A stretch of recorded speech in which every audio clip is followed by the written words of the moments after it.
Bueno, pues muchas gracias a las dos por un ajuste, yo creo que casi perfecto a los tiempos y además por la calidad de las presentaciones. Tenemos ahora como 15 minutos así por si, bueno, supongo que queréis hacer alguna preguntina o algo. Ahí está. Hola, bueno, de los países pobres ya no digo nada porque, bueno, la dejadez ya la conocemos todos, pero me llamó la atención, Lorena, cuando pusiste el mapa de la zona de Asia, incluye, bueno, la antigua Unión Soviética, incluye Rusia, esa zona también y todo. Pero eso, ¿qué puede ser debido a falta de, no creo que sea de recursos en este caso, en esa zona específicamente? Debe ser a falta de esfuerzo, de interés o de algo, ¿no? Y tienen tienen unas tasas de factores de riesgo altísimos. El alcohol, la hipertensión, hay unas brechas sociales también muy, muy significativas, y luego está toda la parte, como decías, de Asia, la India, son sitios muy empobrecidos y donde sí hay datos. Por ejemplo, luego está toda África, que estaría en las mismas circunstancias, pero hay menos, o peores, pero hay menos datos. Sí. Gracias. Bueno, me animo yo también a hacer alguna pregunta. Gracias a los tres. La verdad es que, Sergio, muy bonita la presentación, ¿no? Con toda la historia y lo mucho que ha avanzado, ¿no?, el tratamiento del ictus en relativamente poco tiempo. Es un tratamiento, o sea, es un cambio bastante drástico, ¿no?, de dejar al paciente ingresado en una planta a poder hacer muchas cosas. ¿Tú cuál crees que es el reto principal ahora que ya tenemos el tratamiento endovascular, que ha sido, y para el ictus isquémico, ¿no?, una revolución? ¿Cuál crees que es el siguiente hito que necesitamos en el tratamiento o del ictus isquémico o hemorrágico o de ambos? Bueno, ya lo comenté antes. Yo creo que el reto principal sería intentar que los avances que tenemos lleguen a la gente. Porque en realidad, si tú vas a ver, tenemos tratamientos de trombectomía, pero en realidad tienen una expansión a nivel mundial pequeñísima, de manera que solo se puede beneficiar a lo mejor un 2 o 3% de la totalidad de la gente que potencialmente tendría indicación para ello. De la misma manera puedo hablar de algo de lo que no hablé entonces, pero que me interesa resaltar ahora, que es la rehabilitación. Entonces, en la rehabilitación durante muchos años no hubo una evidencia científica sólida que apoyara su utilidad, y ahora sí la hay. La rehabilitación considerada en sentido amplio, la fisioterapia, la logopedia, la rehabilitación neuropsicológica, ¿a quién llega? Pues llega a pocos y llega mal. A nivel de los sistemas públicos no tenemos una rehabilitación bien organizada. Podéis ver ahí alrededor cómo a nivel privado proliferan las clínicas de rehabilitación, porque en realidad están dando unos servicios que nosotros no damos y están dándolos a los que lo pueden pagar, no a todos. De manera que se está generando una desigualdad, incluso aquí, no solo ya en Rusia o África, sino que se está generando una desigualdad tremenda. A nivel de avances, yo creo que uno de los retos mayores sería resolver el problema no resuelto de la neuroprotección. Es decir, la neuroprotección sería el complemento perfecto a la terapia recanalizadora en fase aguda, que permitiría que el tejido cerebral aguantara más tiempo y llegáramos mejor a hacer una recanalización eficaz en más pacientes. Yo creo que ahí, a nivel de investigación, ese sigue siendo el mayor reto que tenemos, donde fracasamos de manera reiterada por motivos diversos. Pero yo creo que ahí hay que incidir. Pero lo otro, yo creo que es todavía más importante, que sería conseguir equidad en el acceso a los recursos y poner lo que tenemos en valor para todos. De hecho, es llamativo que sí, nosotros, por ejemplo, no somos en los países subdesarrollados, estamos en una región con mucha incidencia de ictus, pero como luego veremos en otras presentaciones, una región que administra, y por la organización que hay territorial del Código Ictus, por nuestra idiosincrasia territorial, somos una unidad, ¿no?, una comunidad uniprovincial. Lo cierto es que el tratamiento llega y llega a muchos pacientes, ¿no? O sea, nos tenemos que sentir orgullosos de eso, pero la realidad es que, a pesar de aplicar esos tratamientos en tiempo, con unos profesionales excelentes, en un tiempo adecuado, como ya sabéis todos y también veremos en alguna presentación, incluso llegando a recibir el tratamiento, y es el mejor tratamiento que tenemos, más de un 50% de los pacientes son dependientes a los 3 meses tras el ictus o han fallecido. O sea que tenemos, ¿no?, efectivamente un margen, es decir, que estamos deseosos, lo que no sé es con cuánto tiempo, ¿no?, se podrán desarrollar nuevas terapias, pero está claro que hace falta, aparte de obviamente la equidad a nivel mundial, pero incluso en las regiones que ya tenemos desarrollado todos los avances que hay, ¿no?, parece que aún nos queda algo por alcanzar. Gracias. No sé si hay alguna pregunta más.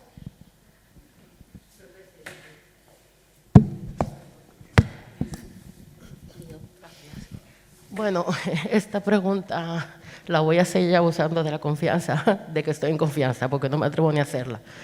Pero bueno, antes, Lorena, creo que tú también relacionaste el COVID en relación con el ictus.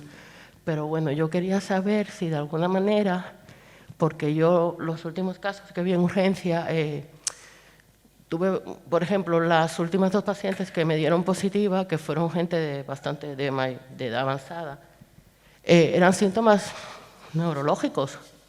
Venían por sospecha de dudosos AIT y tal, y eran personas que eran positivas. Y la pregunta es si vosotros, relacionando los síntomas neurológicos o el ictus con la vacuna, ¿cómo lo veis? Es un poco, a ver, no sé si problemática, compleja de contestar, pero sí. Bueno.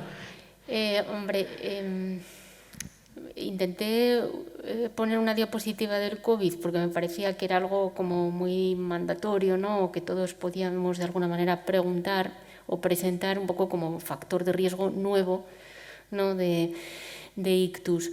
Yo no considero la vacuna como un factor de riesgo nuevo de ictus. Las vacunas tienen una serie de efectos secundarios conocidos, unas más que otros, y sí que, bueno, pues hay, bueno, todo lo relacionado con el COVID y con las vacunas pues tiene como mucho poder mediático, ¿no? Y tampoco soy experta ni en COVID ni en vacunas de COVID, pero sí que las tasas de complicaciones vasculares por la vacuna en COVID son ínfimas en comparación con el riesgo que puede dar de carga vascular el pasar la enfermedad, o incluso pues, los datos que tenemos que hoy por hoy son más bajas incluso que tomar la píldora anticonceptiva, que es algo como súper extendido, ¿no? Entonces, bueno, las vacunas también tienen otros efectos secundarios neurológicos, ¿sí? En todas. Hay un estudio, ayer mismo se publicaba un estudio poblacional francés que estudiaron a 4 millones de franceses tratados con la vacuna de Pfizer y demostraron que no había un incremento del riesgo ni de ictus, ni de infartos de miocardio, ni de tromboembolismos pulmonares. Eso reproduce lo que ya se había dicho en otro estudio poblacional americano y en otro más que no me acuerdo de dónde era, alemán, me parece. Entonces, es que la vacuna no aumenta el riesgo de nada. Bueno, pues después de la tercera vacuna, pues es un alivio saberlo. Podemos ir a poner la tercera dosis, quieres decir, ¿no?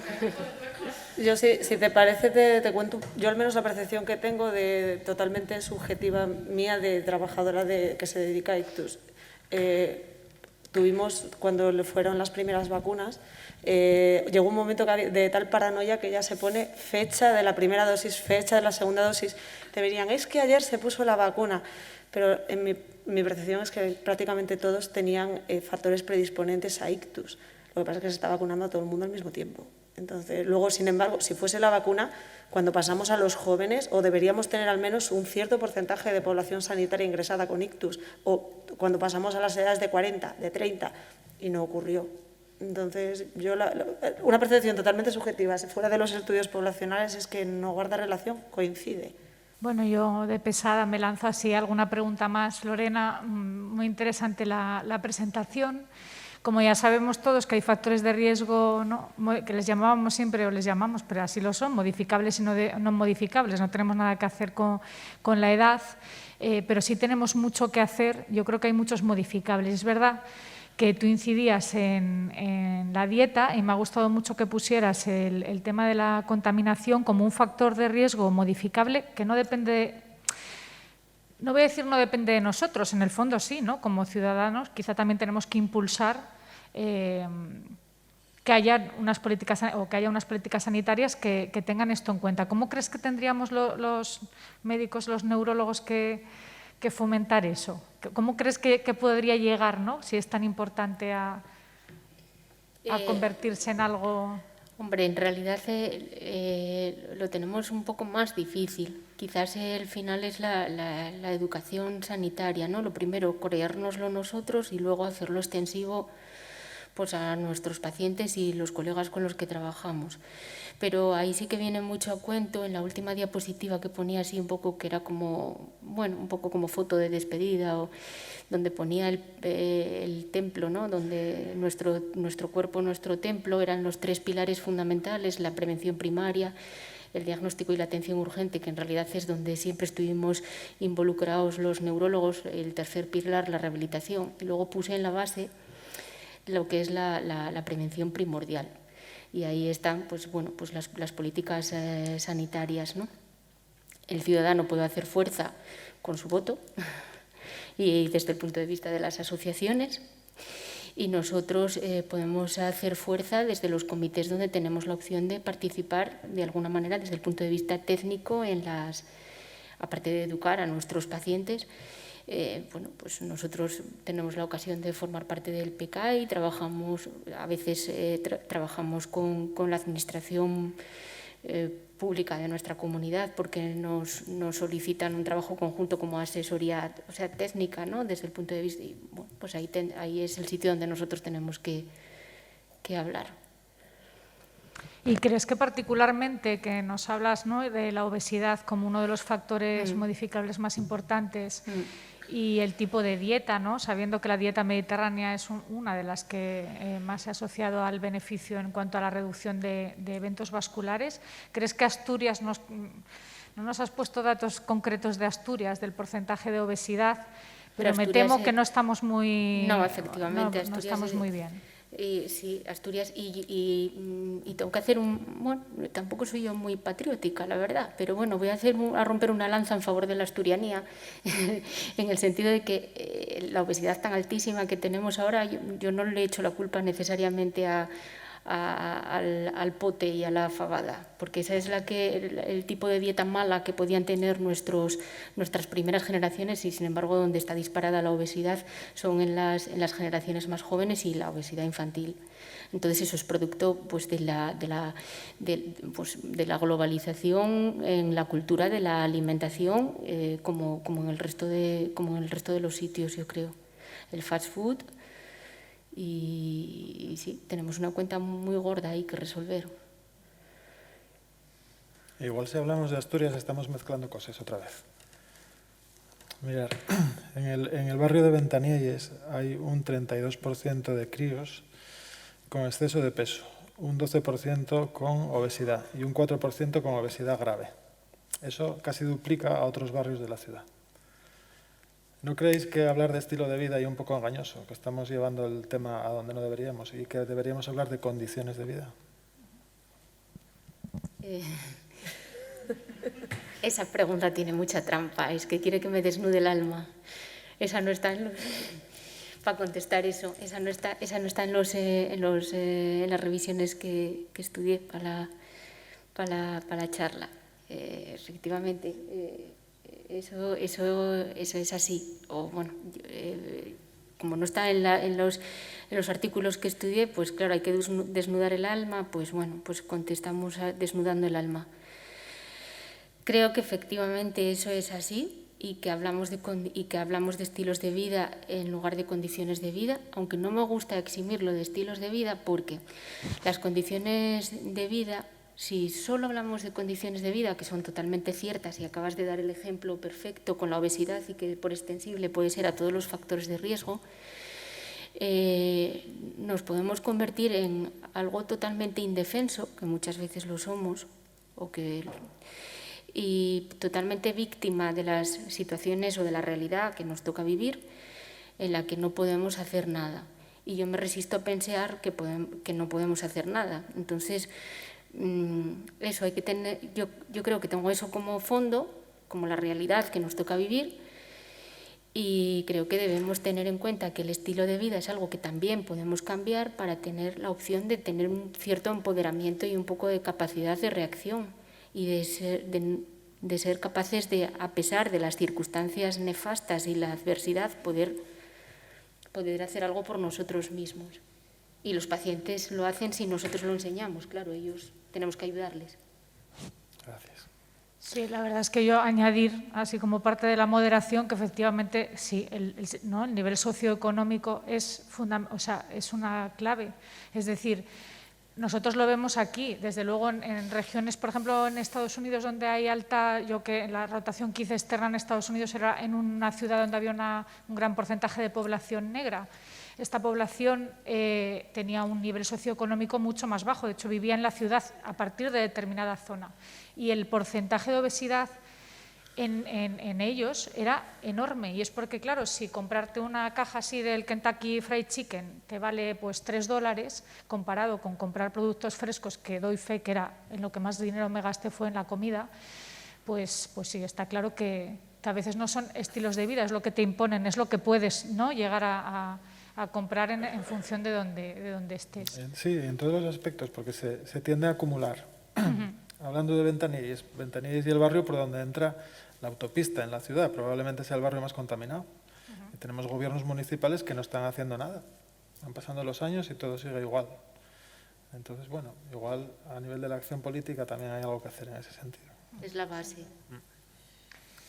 Y yo, ya que tengo el micrófono, aprovecho para hacerle una pregunta a María. Gracias, porque la verdad es que en tan poco tiempo nos explicaste, ¿no?, muy bien todos los tipos y subtipos de ictus, que los neurólogos los tenemos como ya muy, muy claros, pero bueno, para el público general es verdad que a veces hablamos de ictus y luego es difícil saber qué hay detrás de esa palabra. Entonces, lo más llamativo es a lo que llamamos criptogénico, ¿no?, que es un poco la carita que nos ponías de, bueno, pues si ya no encontramos causa, pues ahora nos quedamos con criptogénicos. Y en este sentido, ¿cuál crees que es la medida que puede en los siguientes años mejorar, sobre todo en el isquémico, el diagnóstico de la causa en esos ictus en los que no encontramos la causa, que son esos, que son criptogénicos? ¿Cuál crees que es la estrategia que más va a favorecer que mejoremos el diagnóstico? Yo creo que intuitivamente siempre nos pide el cuerpo ir a buscar esa fibrilación auricular que no hemos visto, porque al final la fibrilación auricular salta cuando le da la gana y si tú no estás mirando cuando salta no te das cuenta. La mayoría de los pacientes no son conscientes de cuando están arrítmicos. Entonces, hay toda una serie de características. La ecocardiografía nos puede ayudar a seleccionar pacientes para intentar hacer una monitorización prolongada buscando esa FA. Hay gente que hasta tiene un Holter subcutáneo implantado y realmente yo creo que se centra sobre todo ahí los esfuerzos y en descartar ciertos estados protrombóticos que a lo mejor en los estudios de rutina no incluimos. De hecho, bueno, Lorena y Carmen están comenzando un proyecto de estudio de pacientes con criptogénicos que se centra quizás en esos dos grupos y en descartar enfermedades neoplásicas no detectadas.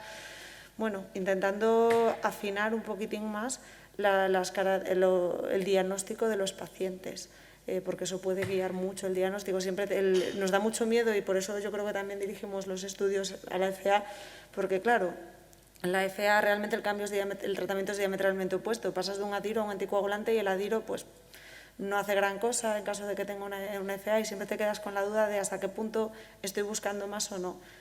En consultas yo personalmente los que parecen embólicos, como ahora parece que esperamos tener con este estudio pues más disponibilidad de monitorizaciones largas, la revisión del año.